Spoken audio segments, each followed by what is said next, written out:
बिस्मिल्लाहिर्रहमानिर्रहीम। बनी इसराइल का यहाँ एक पहाड़ था जिसे वो बड़ी अजमत वाला समझते थे और उसकी बड़ी तकरीम करते थे, और किसी बात का फैसला करते वक्त कसम खाने की नौबत आती तो उस पहाड़ पर चढ़कर कसम खाते और उसे सच्चा समझ लेते। इस शहर में एक खूबसूरत औरत थी जिसका एक नौजवान से नाजायज ताल्लुक हो गया। औरत ने उसको अपने मकान में बुलाना शुरू कर दिया। शौहर का सुबह पैदा हो गया।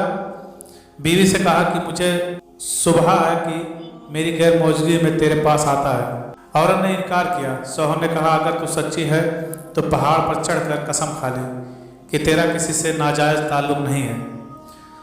औरत ने कहा, हाँ, मैं कल पहाड़ पर चलकर कसम खाने को तैयार हूँ। इधर उसने अपने आसना से किसी तरह छुप कर यह कह दिया कि कल तुम पहाड़ के नीचे एक गधा लेकर खड़े रहना। मैं और मेरा शौहर पहाड़ पर चढ़ने के लिए वहाँ आएंगे और मैं शौहर से कहूँगी कि मैं पहाड़ पर चढ़ते हुए थक जाऊँगी। इस बहाने तुम्हारा गधा किराए पर लेकर मैं उस पहाड़ पर चढ़ जाऊँगी।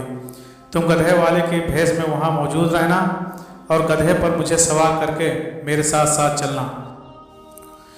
चुनांचे जब दूसरे रोज़ मियाँ बीवी पहाड़ पर चढ़ने के लिए घर से निकले और चलते चलते पहाड़ के करीब पहुँचे तो वहाँ उस औरत का आसना गधे वाले के भेष गधा लिए खड़ा था।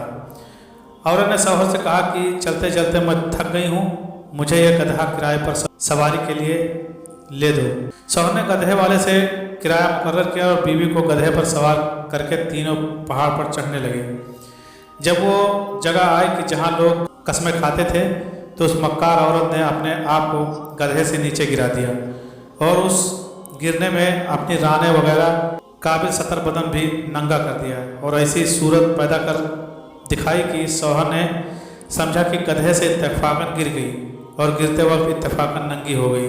वो झट उठी और अपना लिबास दुरुस्त करके पहाड़ की कसम खाने वाली जगह पर खड़ी होकर कहने लगी, मैं कसम खाती हूँ कि मेरे नंगे बदन को आज तक तुम्हारे सिवा और इस गधे वाले के सिवा और किसी ने नहीं देखा। शौहर मुतमईन हो गया क्योंकि उसने ये समझा कि इस गधे वाले ने इसे गधे से गिरते हुए इसका नंगा बदन इत्तेफाकन देखा है। तो देखा आपने, औरत जब मकरो फरेब पर आ जाए तो ऐसी चालाकियां दिखाकर शौहर को बेवकूफ़ बना देती है, लेकिन ये पता नहीं कि आज ये गुनाह किसी मकरो फरेब से छुपा भी लिया और किसी को पता भी नहीं चला तो कल क़यामत में ये बात नहीं छुपेगी, इसलिए कि अल्लाह को सब कुछ मालूम है। अल्लाह से कोई काम छुपा हुआ नहीं, दुनिया वालों से छिप सकता है लेकिन अल्लाह ताला से नहीं छिप सकता। और अल्लाह के नबी ने इसका अजाब बता दिया कि ऐसी औरतें सीने के बल जहन्नम के अंदर जलेंगी।